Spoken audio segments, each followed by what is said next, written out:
बिस्मिल्लाहिर्रहमानिर्रहीम, अस्सलाम वालेकुम। आप देख रहे हैं programme news night with Anika Nisar. नाज़रीन, पाकिस्तान के अंदर जैसे जैसे सियासी सूरत हाल इस तरह का शिकार हो रही है, वैसे वैसे एक आम आदमी ये सवाल पूछने पर मजबूर हो गया है कि क्या किसी भी सियासी जमात को, क्या किसी भी लीडर को एक आम शहरी के मसाइल का इदराक है भी या नहीं है। एसी के कमरों में बैठने वाले, बड़ी बड़ी गाड़ियों में फिरने वाले क्या एक आम शहरी के मसाइल को समझते हैं? क्या उसके दर्द को सहते हैं? क्या उसके दर्द को महसूस कर पाते हैं या नहीं कर पाते? ये तमाम वो सवालात हैं जो हर शहरी इस वक्त जो है वो पूछने पे मजबूर हो चुका है। और वो इसलिए मजबूर हो चुका है क्योंकि आम अशिया खाने पीने की, जो किसी ज़माने में एक गरीब घराने की मेज़ के ऊपर भी देखी जाती थी, दालों जैसी चीज़ें, वो अब गरीब की पहुंच से दूर होती चली जा रही हैं। यहाँ तक कि सब्जियों के कीमतों को भी पर लग गए हैं। इसके साथ साथ मुल्क के अंदर जहाँ इकोनॉमिक इश्यूज़ हैं, वहाँ साथ ही साथ सियासी हिजान की सी कैफियत भी है। और जब तक ये सियासी हिजान सही नहीं होगा, तब तक हम माशी बहरान को सही नहीं कर पाएंगे। ऐसे में पाकिस्तान का सबसे बड़ा इकोनॉमिक हब कराची भी यही हीट फेस कर रहा है। और मैं एक्चुअल हीट की बात नहीं कर रही, वो अपनी जगह पर मौजूद है और पानी की किल्लत भी अपनी जगह पर मौजूद है, लेकिन सियासी हीट और इकोनॉमिक हीट अपनी जगह पर मौजूद है। ऐसी सूरत हाल में एक तो कराची के मामलात को डिस्कस करना है, दूसरा मुल्की सियासत को डिस्कस करना है, तीसरा क्या अपनी सियासत चमकाने के लिए मुल्की इदारों को बैकलैश देना या किसी तरीके से तनकीद का निशाना बनाना। तनकीद बराए तनकीद, नॉट तनकीद जो कि कंस्ट्रक्टिव तनकीद हो, बल्कि तनकीद बराए तनकीद करना क्या दुरुस्त बात है या नहीं। ये तमाम चीज़ें हमने आज के प्रोग्राम में डिस्कस करनी है। और आज हमारे प्रोग्राम में पाक सरजमीन पार्टी के रहनुमा सरबरा मुस्तफ़ा कमाल साहब हमारे साथ मौजूद हैं। मुस्तफ़ा कमाल साहब कराची के मेयर भी रह चुके हैं और साथ ही साथ कराची के मामलात को बड़े गहरे तरीके से जानते भी हैं। लेकिन वो मुल्की सियासत को किस तरीके से देख रहे हैं, क्योंकि पिछले कुछ दिनों में इमरान खान साहब के हवाले से उनके बड़े सख्त बयानात आए हैं। वो क्या बयानात आए हैं, ज़रा कुछ क्लिप्स मुलाहिजा करें, उसके बाद फिर सवालों की तरफ बढ़ते। इमरान खान साहब को जंगी जहाज़ों से भी ज़्यादा ख़तरनाक भी करार दिया मुस्तफ़ा कमाल साहब ने। मुस्तफ़ा कमाल साहब, thank you very much for joining me in my show.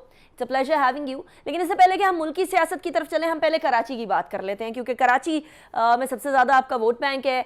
Karachi के अंदर ही कराची के मसाइल के ऊपर सबसे ज़्यादा पहले आपने बात करना शुरू किया। आजकल पानी का मसला भी बहुत ज़्यादा है, बट उससे पहले आप फरमाते हैं कि अब कराची के शहरियों को ये समझ आ गई है कि पाकिस्तान तहरीक इंसाफ एक शराब थी और अब वो शराब किसी तरीके से उनके मसाइल को हल नहीं कर सकता।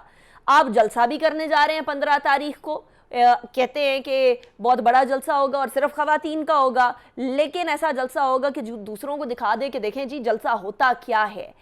लेकिन मुस्तफ़ा कमाल साहब, एक तरफ जलसा होना, बड़ा आलीशान जलसा होना, बहुत बड़ा जलसा होना, और दूसरी तरफ उसको वोट में कन्वर्ट करना, ये दो अलग चीज़ें हैं। इमरान खान साहब ने भी 2011 के अंदर लाहौर में बहुत बड़ा जलसा किया था। शायद उनके जितने जलसे हैं उनके अंदर से बड़े तरीन जलसों के अंदर एक शुमार होता है, लेकिन वोट में कन्वर्ट नहीं हो सका था। तो आप अपने जलसों के अंदर जितनी मर्जी तादाद आ जाए, उसको वोट में कैसे कन्वर्ट करेंगे? देखिए, 2018 में भी ऐसा नहीं कि लोगों ने हमें वोट नहीं दिया।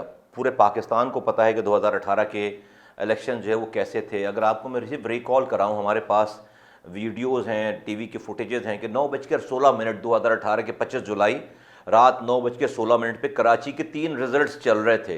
3 रिज़ल्ट्स आए थे, 10% रिज़ल्ट आया था, और उसमें तीनों रिज़ल्ट्स में 3 NA की सीट्स पर पाक ज़मीन पार्टी 1,500 वोटों से जो है वो लीड ले रही थी। 9:16 पे कॉलें आने लगी कि पोलिंग एजेंट्स की कि भाई हमें बाहर निकाला जा रहा है। उसी वक्त खबर चली कि RTS सिस्टम ख़राब हो गया और पोलिंग एजेंटों को बाहर निकाल कर कहा गया कि जाकर RO से जाकर रिजल्ट ले लो। 3 दिन के बाद जब RO से रिजल्ट आया, तो मैं अगर अजीज़ाबाद की सीट की आपको मिसाल दूँ, 21 पोलिंग स्टेशनों पे अरशद वोरा के 8,222 वोट हैं और 305 पोलिंग स्टेशनों पे 700 वोट हैं। तो 2018 में भी ऐसा नहीं कि लोगों ने वोट, मैं ये नहीं कह रहा कि सारी सीटें हमारी थी, बट हम सारी सीटें हार भी नहीं रहे थे। अब अगर उस बात को पीछे छोड़ देते हैं, 4 साल हो गए पीपल्स पार्टी इख्तदार में, MQ में इख्तदार में, PTI इख्तदार में, और शहर आज गटर मिला पानी पी रहा है। आखिरी काम लोगों को मुस्तफ़ा कमाल का ही याद है, उसके साथ के लोगों का याद है। इस बिना पर आज जो हालात हैं, हम समझते हैं कि लोगों के पास कम से कम इस कराची में और अर्बन सेंटर्स ऑफ सिंध में PSP के अलावा कोई और ऑप्शन नहीं है। जो हालात हो गए हमारे, सबको तो आजमा चुके। राइट। अच्छा मुस्तफा कमाल साहब, आपने फरमाया कि लोगों को अब शऊर आ गया है, लोगों को पता चल गया है कि आखिर जिसके लिए वोट किया है वो आपके मसाइल हल कर सकेगा या नहीं कर सकेगा। लेकिन मसाइल की बात करें तो कराची का अभी सबसे बड़ा मसला, इंक्लूडिंग ऑल दी अदर मसाइल, अभी पानी का है। जैसे जैसे गर्मी बढ़ती चली जा रही है, दही इलाकों के अंदर भी, सिंध के अंदर पानी की किल्लत है, और कराची का तो कोई हाल ही नहीं है, कोई पुरसाने हाल ही नहीं है।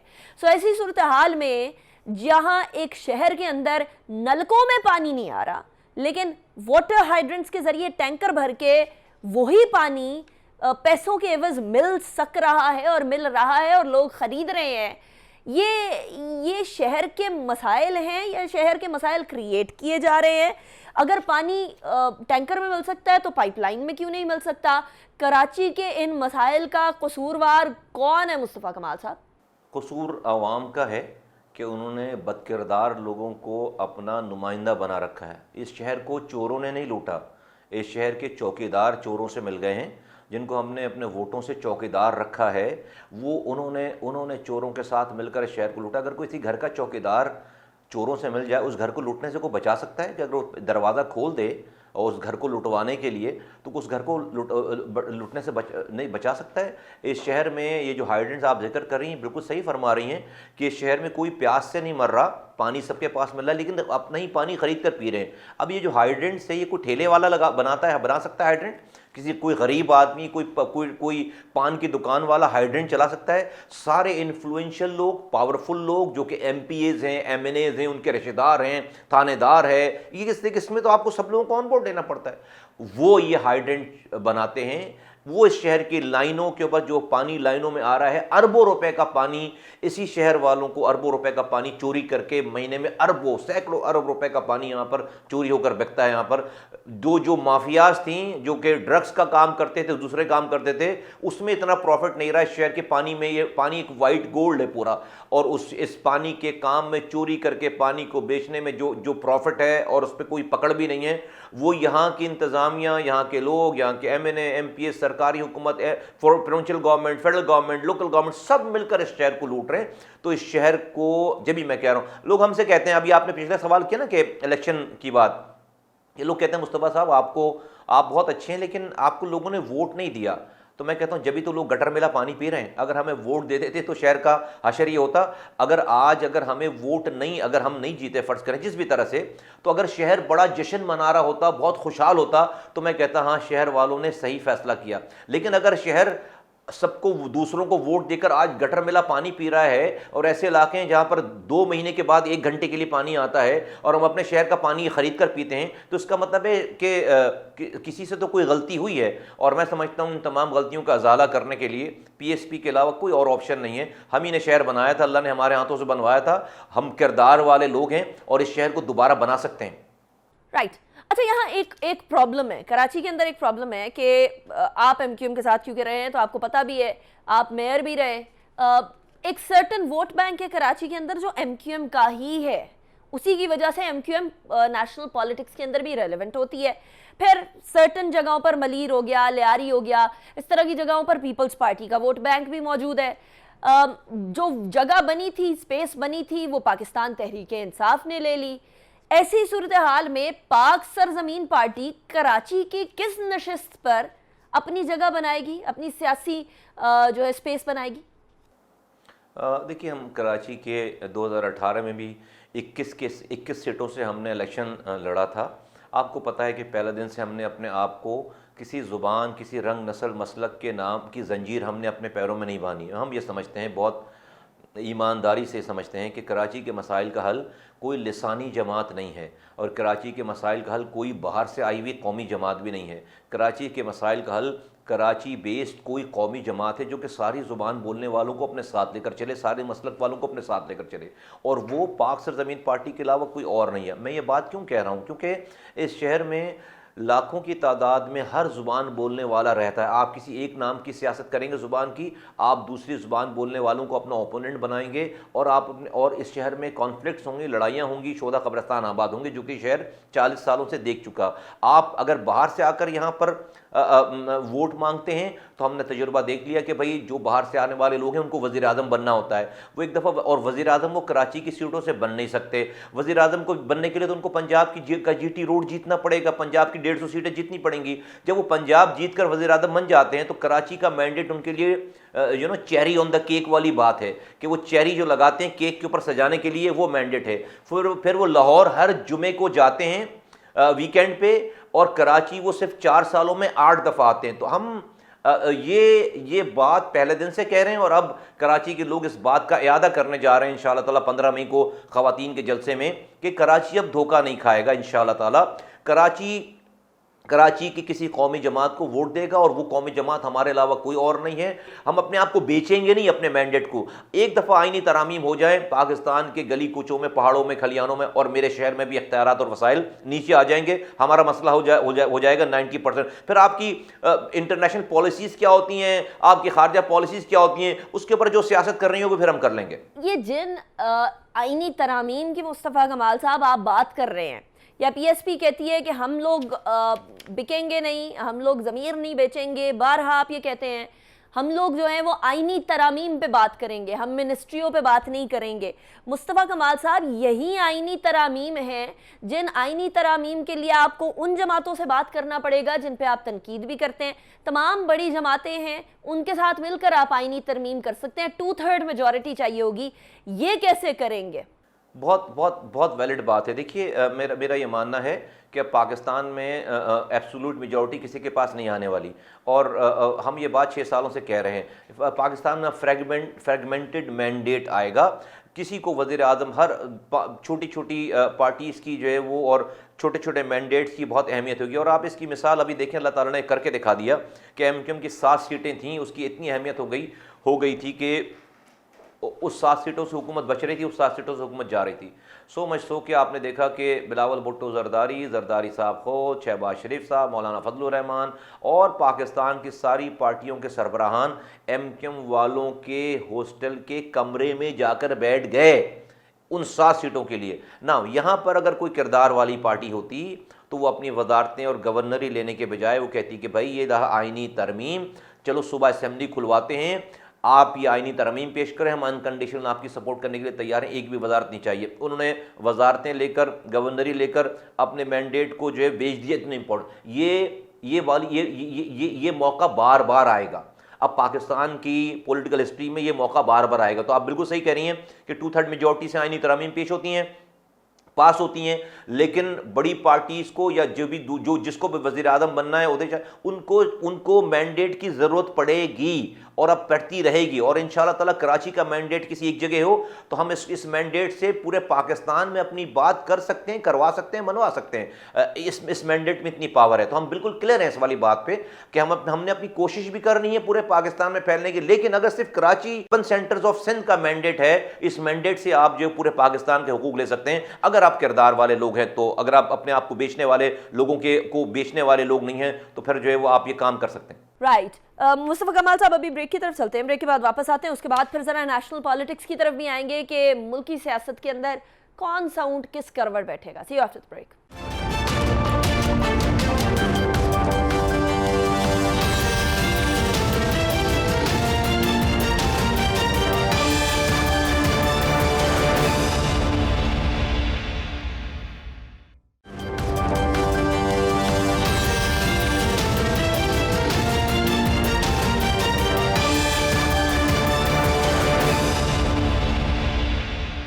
Welcome back after the break. Break पे जाने से पहले हम कराची के मसाइल की बात कर रहे थे। सबसे बड़ा मसला कराची का हमेशा से पानी रहा है और पानी ही है अभी भी।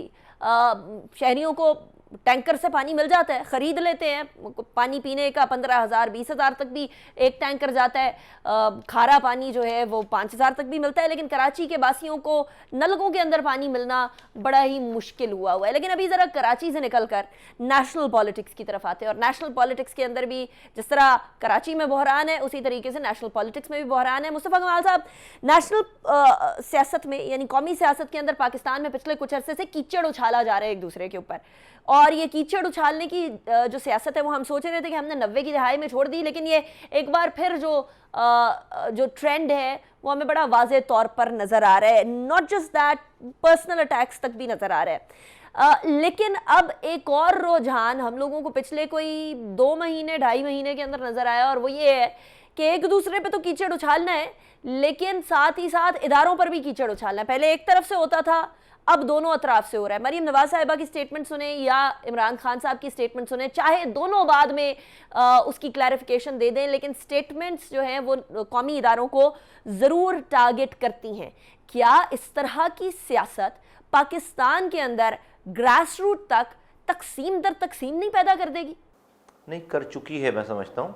और देखिए, मैं वो वाहिद आदमी हूँ इस पाकिस्तान में, जब ये आखिरी दिन चल रहे थे, इमरान खान साहब के वज़ीर आज़म थे और ये जोड़ तोड़ चल रही थी, और MQM जो है वो वज़ीर रहते हुए इनके लोग वज़ीर थे और जाकर जरदारी साहब से और PMLN से मुज़ाकरात कर रहे थे। तो I was the first man who was so vocal कि हमने कहा कि भाई ये तो मुहाजिरों की बड़ी तजलील है, अगर इनको यही करना था तो हुकूमत से पहले अलग होते। और हमने अपनी अखलाकी सपोर्ट बताई थी कि हम अखलाकी सपोर्ट करते हैं इस मजहब के। हमारे बड़े इख्तलाफात हैं, आपको पता है 4 सालों में हम तो इस PTI के विक्टिम रहे हैं, हमारी ही सीटें छीन कर इनको जो है वो दी गई हैं। दूसरी बात ये कि हमने कहा कि भाई ये पीपल्स पार्टी तो पिछले 13 सालों से यहाँ पर बरजमान है, और वो और MQM तो इसका सोल्यूशन नहीं है अगर PTI इस सिंध में नहीं है। तो ये 2 बातें हमने की। ये इमरान खान साहब की हुकूमत के जाने से पहले की बात है। लेकिन हुकूमत जाने के बाद जो इमरान खान साहब ने अपना बयानिया बनाया है अमेरिकन ख़त का और अमेरिकन कॉन्स्पिरेसी का, और उस कॉन्स्पिरेसी में वो कह रहे हैं कि पाकिस्तान के इदारे भी शामिल हो गए हैं, पाकिस्तान की जुडिशरी भी शामिल हो गई है, पाकिस्तान का मीडिया भी शामिल हो गया, पाकिस्तान के सियासतदान भी शामिल हो गए, और वो कौमी इदारों के सरबराहान का नाम लेकर जो है वो उनको गद्दार करार दे रहे हैं। और कल परसों की जो स्पीच थी उनकी, वो तो उसने तो सारी हदें क्रॉस कर दी। वो मीर जाफ़र मीर सादिक की बात कर रहे हैं, उसके बाद उन्होंने यूटर्न भी ले लिया, नवाज शरीफ और शहबाज शरीफ का नाम लिया। लेकिन जिस तरह की उन्होंने मिसाल दी, नवाज शरीफ शहबाज शरीफ तो सिपा सालार नहीं थे। तो ये बड़ी वाज़ेह बात है कि वो किसकी बात कर रहे हैं, वो जानवर बुला रहे हैं और बातें कर रहे हैं। ये मैं समझता हूँ कि शायद अगर ये वाक़या नहीं होता इमरान खान साहब की हुकूमत को के हटने का, तो इमरान खान साहब का ये वाला पहलू जो है वो शायद कभी भी आश्कार नहीं होता, एक्सपोज नहीं होते। मुझे बहुत अफसोस से कहना पड़ता है कि इमरान खान साहब ने अपने आप को इस पोजीशन के लिए, वज़ीर आज़म की पोजीशन के लिए ख़ुद को मिसफिट कर दिया है। और वो इम्पल्सिवनेस और उनकी जो एक हिटलर टाइप ऑफ जो उनकी मेंटालिटी है, उन्होंने उसको वो प्रेवेल कर रही है। देखिए, बहुत आराम से वो अपनी स्ट्रगल करते और जद्दोजहद करते और शायद इससे ज़्यादा मैंडेट लेकर आते, लेकिन जाहिर ये हो रहा है कि उनको सही या गलत, आइनी हो या ना हो, उनको हर हाल में इक़्तिदार चाहिए। भले वो डिलीवर कर सके नहीं कर सके, भले वो कंट्रोल कुछ कर सके नहीं कर सके, उनको हर हाल में इक़्तिदार चाहिए। और उनके दिमाग में ये है कि शायद वो कोई सुपर ह्यूमन बीइंग हैं कि उन्होंने पाकिस्तान में पैदा होकर इस कौम पर बहुत एहसान किया कि अगर वो पैदा नहीं होते इस पाकिस्तान में तो शायद ये कौम बहुत महरूम रह जाती। उनका राइट है, और वो चाहते हैं कि वो एक ही वक्त में वो वज़ीर आज़म भी रहें, वो आर्मी चीफ भी रहें, वो चीफ जस्टिस भी रहें, वो अपोजिशन भी रहें और वो मीडिया भी रहें। वो 1 पार्टी रूल चाहते हैं बेसिकली पाकिस्तान में। उन्होंने कह दिया कि भाई जो उनके साथ है वो अमर बिल मारूफ पर है, जो उनके साथ नहीं है वो बुराई के और जहन्नम के रास्ते पे, खुदा न खास्ता। और आप देखिए कि अपनी वोट ऑफ नो कॉन्फिडेंस से 12 घंटे पहले उन्होंने जरदारी साहब को मैसेज करवाया, और ये बात रिपोर्ट हुई हर जगह कि भाई आप पीछे हट जाएं और हम दोनों साथ मिलकर जो है वो हुकूमत बनाएंगे आइंदा। अगर जरदारी साहब उनको एब्सोल्युटली नॉट नहीं कहते और उनकी बात मान लेते तो आज जरदारी साहब भी अमर बिल मारूफ में शामिल हो जाते। अमर बिल मारूफ की मिसालें जरदारी साहब की दी जाती। और ये काम इमरान खान साहब पहले कर चुके हैं कि जब उनके सेनेट के चेयरमैन को मुंतखब करने की बात आई और उनके पास 12 से 14 अरकान कम थे, वो अपोजिशन वो अक़लियती जमात थी, इसी जरदारी साहब से 12 या 14 सेनेटर्स ने अक़लियती जमात को इमरान खान साहब के सेनेटर चेयरमैन को वोट देकर उनको सेनेट का चेयरमैन बना दिया और अप्स एंड डाउन कर दिया पूरे सारे सिस्टम को। तो जो लोग उनके लिए इस तमाम चीज़ें कर रहे थे उस वक्त वो जानवर नहीं थे, उस वक्त उनको वो गद्दार नहीं थे, उस वक्त वो मीर जाफ़र मीर सादिक नहीं थे। अब जब उन्होंने अपनी नाहली की वजह से उनको ड्रैग करते करते करते पूरा पाकिस्तान, पूरे लोग जब जब उनको बुरा भला कहने लगे, उन्होंने अपनी जान छुड़ाई है कि भाई आप जाने, आपकी सियासत जाने, तो आज उनको वो इस तरह की बात करें। ये काम तो पूरी दुनिया मिलकर, अमेरिका और यूरोप और इंडिया मिलकर पाकिस्तान की फ़ौज के साथ वो नहीं कर सके थे। देखिए, आप माने या ना माने, जो सीरिया का हशर हुआ है, जो लीबिया का हशर हुआ है, वहाँ पर सबसे पहले उन्होंने उस फौज को डिसमेंटल किया। आज हमारे यहाँ चूंकि सिक्योरिटी स्टेट है पाकिस्तान, आप देखें बॉर्डर आपके जो है वो तमाम एक्टिव हैं बॉर्डर सारे। तो आज आप अगर आज यहाँ पर अपनी फौज को ये करेंगे, देखिए हमारी मिसाल सामने आपके 2018 की मैंने आपको मिसाल दी। हमें हमारे साथ जब ये आरटीएस सिस्टम वाला हुआ, हमने तो अल्ताफ हुसैन के खिलाफ जंग लड़ी थी, उसके बाद रियासत का साथ दिया था, रॉ के एजेंडों को, रॉ को, यहाँ के तसल्लुत को ख़त्म किया था। फिर भी हमारे साथ ये हुआ, बंद कमरों में हम शिकायत करते हैं, बात करते हैं। मैंने आकर या मेरे लोगों ने आकर एक जुमला, एक फाउल नहीं किया है 4 सालों में, और हमने सब्र से जो अपनी स्ट्रगल को जारी रखा। इमरान खान साहब के साथ इतना एहसान हुआ है, इसी तमाम और इस्टेब्लिशमेंट ने, तमाम ऑर्गेनाइजेशन इतना एहसान किया है उन्होंने कि कहाँ से कहाँ ला, कुछ नहीं देखा, इनके खातिर उन्होंने सबको कुचल कर रख दिया। आज वो उसका ये बदला दे रहे हैं, ये वाली बात कर रहे हैं कि आज उनको इस तरह से करें। ये मुल्क की सलामती के ऊपर मैं समझता हूँ वार है। और ये मैं बिल्कुल बहुत खुशी से ये बात नहीं कह रहा, या मैं कोई पॉइंट स्कोरिंग नहीं कर रहा। मैं समझता हूं कि इमरान खान साहब खुद से भी ज्यादती कर रहे हैं, अपने साथ से भी ज्यादती कर रहे हैं, अपने चाहने वालों के साथ भी ज्यादती की। अगर कोई फर्ज करे उनको लाइक करना भी चाहता है, उनको सपोर्ट करना चाहता है, जैसे मैंने आपको कहा कि हमने जब ये हुआ है सारा कुछ, तो हमने बयान दिया बाकायदा। लेकिन आपने जो ये स्टांस ले रखा है, मैं कैसे आपकी सपोर्ट करूं, कैसे मैं कहूं कि जो आप जो कह रहे हैं लोगों को, आप जो इदारे को जानवर कह रहे हैं, या आप मीर जाफर मीर सादिक कह रहे हैं, मैं आपकी जो है वो सपोर्ट करूं, तो उन्होंने अपने चाहने वालों को भी इम्तिहान में डाल दिया है। और मैं समझता हूं बिल्कुल गलत बात है, और ये बिल्कुल ठीक नहीं है मुल्क के लिए। मुस्तफा कमाल साहब, आप ये कह रहे हैं कि बेसिकली इमरान खान साहब और उनके दौर से अवाम नाला हो गई, महंगाई भी बहुत बढ़ गई, वो खतरनाक भी बहुत हैं बकौल आपके, लेकिन fact of the matter is कि उनके जलसों के अंदर लोग बढ़ते चले जा रहे हैं, तादाद बहुत ज़्यादा हो रही है, और लोगों को एज ए क्राउड पुलर वो क्राउड पुल भी कर सक रहे हैं। इसके साथ साथ इमरान खान साहब ये फरमा रहे हैं कि देखिए जी, अब बेसिकली अवाम बेदार हुई है, अब अवाम जागी है, और साथ ही साथ अब हम गुलामी की जंजीरें तोड़ने वाले हैं। आपको इस बात में कोई दम नजर आता है? देखिए, बिल्कुल दम नज़र नहीं आता। हमने जो है वो, हम प्रैक्टिकल लोग हैं, हमने ग्राउंड, हमने अपनी पूरी उम्र गुजार दी ऐसी ग्रास रूट लेवल की सियासत करते हुए। नहीं, ये बिल्कुल बात नहीं है। अभी जो इस पाकिस्तान में जो भी आपको शोर शराबा नज़र आ रहा है, बेसिकली देखिए, एक तो इस बात की गमाज़ी है कि लोग साबका हुकूमतों से इतने बज़न थे और हैं कि वो जब एक साथ जुड़े हुए नज़र आते हैं तो उनकी नफ़रत में लोगों को ये नहीं नज़र आता कि वो कहाँ जा रहे हैं। वो उनकी नफ़रत में जो भी उनको बुरा बोल रहा होता है, लोग उसके साथ जाकर खड़े हो जाते। ये तो अभी एक फॉर द टाइमिंग ये वाली अरेंजमेंट हो रही है। वो इमरान खान साहब की मोहब्बत का क्राउड नहीं है, वो उनकी नफ़रत का क्राउड है। और ये वाली बात पाकिस्तान के अशराफिया को समझना चाहिए, और इन पॉलिटिकल पार्टीज़ को समझना चाहिए कि लोग उनसे कितनी उनके दिलों में कितनी इज्जत रह गई है उन सारी। मैं समझता हूँ कि इस पूरे गेम में सबसे ज़्यादा नुकसान PMLN को हुआ है। PMLN ने एक स्ट्रगल की थी पंजाब में, एक अपनी बात बनाई थी। ये सारे जो भी सारी जोड़ तोड़ हुई है, मेल मिलाप, और एक साथ बैठे हुए नज़र आए जरदारी साहब और सारे लोग, उससे मैं समझता हूं कि PMLN को सबसे बड़ा नुकसान हुआ है। क्यों PMLN को सबसे ज्यादा नुकसान क्यों हुआ है? क्या मुआशी सूरत हाल को देखकर, या सारी सियासी जमातों के साथ वो बैठ गए इसलिए, या कोई और वजह है? क्यों PMLN को आप खसारे में देख रहे हैं? PMLN को सबसे बड़ा नुकसान उसकी क्रेडिबिलिटी का हुआ है। उसने एक बयानिया बनाया था, नवाज शरीफ साहब जेल गए, मरियम नवाज साहबा जेल गई, उनके लोग सारे जेल गए, और उन्होंने सारी सोहबतें बर्दाश्त कर ली थी, उन्होंने सारी तकालीफ बर्दाश्त कर ली थी। उनकी पार्टी टूटी नहीं थी, वो इंटैक्ट थे, वो बिल्कुल इंटैक्ट थे। पंजाब में उनके नंबर ज़्यादा थे। वो उनकी पूरी स्ट्रगल, उनकी बयानियाँ, मरियम नवाज साहबा का बयानिया, नवाज शरीफ साहब का बयानिया, ये सब चीज़ें, एक क्रेडिबिलिटी थी उनके पास। वो जो क्रेडिबिलिटी थी, वो क्रेडिबिलिटी इतने सारे MQM से और जरदारी साहब के साथ को साथ बिठाकर और ये सारी जोड़ तोड़ करने से मैं समझता हूँ कि वो क्रेडिबिलिटी जो है कहीं गुम हो गई। अब लोगों को वो सारा स्ट्रगल याद नहीं है। और इसकी वजह से चूंकि अब उनको सबकी नफरत जो कि तमाम जमातों के लिए लोगों के दिलों में जितनी भी नफरत है, उन नफरतों उन चीज़ों को पीएमएलएन को भी शेयर करना पड़ रहा है। पीएमएलएन भी उसकी शराकतदार हो गई है, हिस्सेदार हो गई है। तो हो सकता है कि शायद पीएमएलएन से लोगों को इतनी नफरत ना हो, ये इतने मसाइल ना हो, लेकिन और लोगों के जो मसाइल हैं अब यहाँ की जैसे फर्ज करें बात करें सिंध की, तो भाई सिंध में तो भाई पीपल्स पार्टी और एमक्यूएम है जो कि 40 सालों से बरसर इख्तिदार है। तो इनका भी ब्रंट जो है वो उनको लेना पड़ रहा है डेफिनेटली। तो मैं समझता हूं। अच्छा मुस्तफा कमाल साहब, अभी ब्रेक की तरफ चलते हैं, ब्रेक के बाद वापस आते हैं। उसके बाद एक सिविल अनरेस्ट की बात हो रही है, सिविल वॉर की बात भी हो रही है। क्या ऐसा होने जा रहा है या नहीं होने जा रहा है आपकी नजर में, जानेंगे एक ब्रेक के बाद।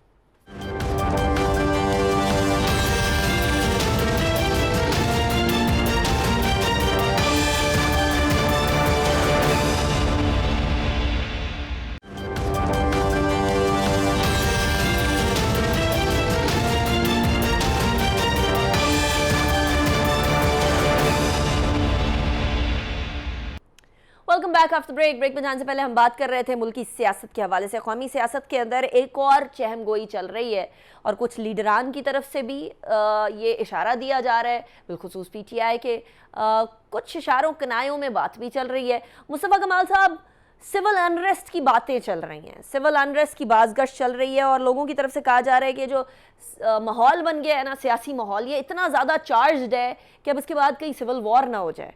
कुछ लोग इसको श्रीलंका के हालात से भी मिला रहे हैं कि सड़कों पे लोग आ गए, उसके बाद फिर हुकूमत को उतरने को कहा गया। आपकी नज़र में कोई ऐसी सूरत हाल पैदा हो रही है जहां सिविल अनरेस्ट हो? नहीं, मैं नहीं देखता इसको। देखिए, मैं इसलिए नहीं देखता इसको कि देखिए अभी तो पीटीआई और इमरान खान साहब यकतरफा वार कर रहे हैं ना। अभी तक तो उनको कोई काउंटर नहीं हुआ, अभी तक तो दूसरी तरफ से कोई पहला फायर भी नहीं आया है। अभी तो टोटल यही फायरिंग कर रहे हैं सारी, अभी तो टोटल यही अटैक कर रहे हैं। दूसरी तरफ से तो अभी जो है वो रेस्ट्रेन की पॉलिसी है, अटैक नहीं हुआ। और मैं नहीं समझता कि इनके अंदर इतनी सख्त है कि दूसरी तरफ से जब कोई एक्शन होगा या कोई रिटेलिएट होगी चीज़ें, जब ये काउंटर होगा तो ये सरवाइव कर पाएंगे। और चूंकि ये एक तरफा अभी बात है, तो जब ये इस सिचुएशन को इसकी तरफ जा रहे होंगे तो डेफिनेटली जो मुल्क चलाने वाले लोग हैं वो खामोशी से बैठकर तमाशा तो नहीं देखते रहेंगे। और वो जब वो खामोशी अपनी तोड़ेंगे तो मैं नहीं समझता कि ये फिर चीज़ें चल पाएंगी और कोई सिविल वॉर वगैरह की तरफ मुझे नहीं लगता कि चीज़ें जाएंगी। हमने बहुत सारे लोगों को, लीडरान को उससे पहले भी देखा है कि जिनकी बहुत सारी फॉलोइंग्स जो हैं वो सोशल मीडिया पे और जलसे जुलूसों में थी, लेकिन when it comes to face some consequences तो वहाँ पर जो है वो उसमें बड़ा फ़र्क हो जाता है। अच्छा, अब क्योंकि मामला लॉन्ग मार्च की तरफ भी चला गया, पाकिस्तान तहरीक इंसाफ जो है लॉन्ग मार्च करेगी और अब तो खान साहब कह रहे हैं 20 लाख भी नहीं 25 लाख के करीब लोग आएंगे। सो ऐसी सूरत हाल में हुकूमत का भी ऑब्वियसली कोई ना कोई रद्द अमल तो आएगा ही आएगा। आप फरमा रहे हैं, अभी आपने कहा कि जो लोग चुप करके बैठे हैं अगर वो बोलना स्टार्ट कर दे तो मामला तब्दील हो जाएंगे। आपका इशारा किसकी तरफ है, किन लोगों की तरफ है मुस्तफ़ा कमाल साहब? देखिए, मुल्क चलाने की वाले रियासत के इदारे हैं ना, और हुकूमत खुद है एक रियासती इदारा, तो हुकूमत खुद है। हुकूमत ने तो अभी तक कोई एक्शन नहीं किया है। फिर जुडिशरी है, मीडिया है, आर्मी है, इस्टेब्लिशमेंट है, ये सब लोग तो इस मुल्क के इदारे हैं ना, और सबके अलग अलग फंक्शंस हैं।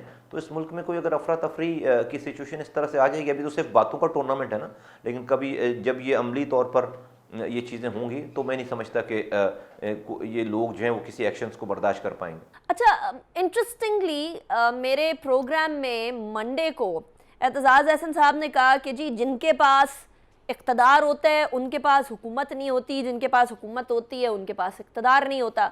अभी लंदन में भी मुलाकात हुई, उसके बाद एक और इम्प्रेशन आ गया कि शायद हुकूमत के पास बिल्कुल ही इक़्तिदार नहीं है, लंदन की तरफ से भी और बाकी अतराफ से भी। आपकी नज़र में जो हुकूमत है हमारी, उसके पास इक़्तिदार हुआ करता है या नहीं हुआ करता? और हमारी जो हुकूमतें हैं वो क्या डिसीजन मेकिंग की सख्त रखती हैं? इसके साथ ही ये भी बता दीजिएगा जो लंदन में मुलाकात हुई है होनी चाहिए थी या नहीं होनी चाहिए थी? बस डिपेंड करता है। हमारी हुकूमतें जो है ना, जब अपनी जान छुड़ाना चाहती हैं तो कहती हैं कि भाई कोई और चला रहा है, और मज़े वो पूरे लेती हैं। अगर हुकूमतों के पास इक़्तिदार नहीं होता तो हुकूमतें हुकूमत करती क्यों हैं? छोड़ देना चाहिए ना उन्हें। ये अगर वो हुकूमतें कर रही हैं और इक़्तिदार उनके पास नहीं है और ख़ामोशी से टाइम गुजार लेते हैं, उसके बाद फिर कहते हैं कि हमारे पास फ़लाँ चीज़ नहीं थी, तो फिर वो आप कसूरवार है ना। मीठा मीठा हप हप कड़वा कड़वा थू थू वाली बात है। जहाँ तक नवाज शरीफ साहब की लंदन वाली मीटिंग की बात है, मैं समझता हूँ कि जिस बात की तरफ मैंने इशारा किया कि PMLN शायद अब ये महसूस करने लगी है, और उसको करना भी चाहिए कि इस पूरे गेम में उसने लूज़ किया है, PMLN ने लूज़ किया है, और मुझे लगता है कि शायद उनको इस वाली बात का एहसास है होगा, और वो इस हवाले से कोई ना कोई अपनी स्ट्रेटजी ज़रूर बनाएंगे। इसलिए कि जो है वो आप देखें कि आज से 2 महीने पहले PMLN जो है वो पंजाब में और हर जगह KP में और जगहों पे और पूरे पाकिस्तान में उन्होंने उनका एक बयानिया था, सही है गलत की मैं बात नहीं कर रहा, लेकिन उनका एक बयानिया था, लोग उसको सुन रहे थे, बाय कर रहे थे, और वो अच्छा क्राउड पुल कर रहे थे, चीज़ें कर रहे थे। उसमें जो है वो एक थोड़ा सा दरार पड़ा है, चीज़ें जो है वो डिफरेंट हुई हैं। तो मैं समझता हूँ कि PMLN के लिए जो है वो ये सोचने समझने की बात है। मैं अपनी तरफ से कहना चाहता हूँ कि पाकिस्तान का आज जिस पोजीशन पे है, यहाँ पर इंक्लूसिव पॉलिटिक्स की ज़रूरत है, लोगों को जोड़ने की ज़रूरत है। ये पाकिस्तान कोई पार्टी समझती है या कोई ज़ुबान बोलने वाला कोई पार्टी वो अकेले इस पाकिस्तान को इन मसाइल से निकाल कर लेकर जा सकें, जहाँ पर लोग श्रीलंका की मिसालें दे रहे हैं, जहाँ पर लोग बैंकरप्सी की मिसालें दे रहे हैं, जहाँ पर लोग पाकिस्तान के लिए अजीब अजीब जो तज्जिए कर रहे हैं, जहाँ पर आपको पता है कि 49 ममालिक नेटो के आप ही क्लेम करते हैं, रियासत क्लेम करती है कि हमारी वजह से उनको शिकस्त हुई है, अमेरिका जैसी पावर है बराबर में। अब वो जाकर अपने मुल्कों में अकेले वैसे खामोश बैठकर जो है वो आइसक्रीम तो नहीं बेच रहे होंगे, डेफिनेटली उन्होंने जो है उसका बदला लेना है पाकिस्तान में। बदला लेने से मुराद ये नहीं कि वो अपनी फ़ौजें उतारेंगे, वो यहाँ पर फॉल्ट लाइंस को जो है वो इंस्टिगेट करेंगे, वो यहाँ पर जितनी कम्युनिटीज़ के अंदर, पॉलिटिकल पार्टीज़ के अंदर जितनी फॉल्ट लाइन है उसको और वाइडेंट करेंगे अपना काम। तो मुस्तफ़ा कमाल साहब, आप ये कह रहे हैं कि कंस्पिरेसी की बात कर रहे हैं, तो फिर तो इमरान खान साहब की कंस्पिरेसी वाली बात दुरुस्त है? नहीं, खान साहब तो उस कॉन्स्पिरेसी का हिस्सा बन रहे हैं, खान साहब उस डिवाइड को बढ़ाने का हिस्सा बन रहे हैं। खान साहब ने जितनी डिवाइड इस पोलराइजेशन इस कर दी है अपने चक्करों में, अपनी और झूठे बयानिया पे, वो उस कॉन्स्पिरेसी को सपोर्ट कर रही है कि लोगों में इतनी अफरा तफरी है। उसको मैं इस अदर वे अराउंड, खान साहब तो उस कॉन्स्पिरेसी का जानते हुए और ना जानते हुए हिस्सा बन रहे हैं। ये अफरा तफरी तो जो है वो दुनिया को चाहिए आपके खिलाफ। आप देखिए इंडिया खुश हो रहा है खान साहब के सारे बयानिए पे। इंडिया जो है उनका जो आर्मी के ऊपर जो बयानिया है, आप उनके ऑफिशियल टीवी पे आकर कह रहे हैं कि भाई हम जो 70 सालों में जो काम नहीं कर सके, आज इमरान खान साहब ने वो काम कर दिया है। इंडिया में खान साहब को बहुत गर्मजोशी से सुना जा रहा है, देखा जा रहा है। तो वो तो इसका हिस्सा बन रहे हैं। It's other way around. Very interesting. Mustafa कमाल साहब, thank you very much for joining me in the show. पाक सरजमीन पार्टी के सरबराह हैं, साबिक मेयर हैं कराची के। बहुत शुक्रिया आपने हमें ज्वाइन किया। Was a pleasure having you. नाज़रीन, कराची के मसाइल एक ऐसे शहर के मसाइल जिसको मिनी पाकिस्तान कहा जाता है, उनको फौरी हल की ज़रूरत है, और इस हल के लिए एक नेशनल सतह के ऊपर भी और प्रोविंशियल सतह के ऊपर भी और सिटी की सतह के ऊपर भी तमाम जगह कंसेंसस होकर इन मामलात को हल करना, फौरी हल करना बहुत ज़रूरी है। इसी के साथ कौमी सियासत के अंदर भी कुछ ठंड होनी चाहिए, कुछ काम डाउन होना चाहिए, टेम्परेचर डाउन होने चाहिए, जो होते हुए नज़र नहीं आ रहे हैं अनफॉर्चुनेटली। और यही जो है वो टर्मोइल को इनवाइट कर रहे हैं, इसको हमें रोकना होगा। देखिए ओवर द वीकेंड क्या होता है। अनीका निसार को इजाज़त दीजिए, अपना बहुत ख्याल रखिएगा। अल्लाह हाफिज़ नासिर।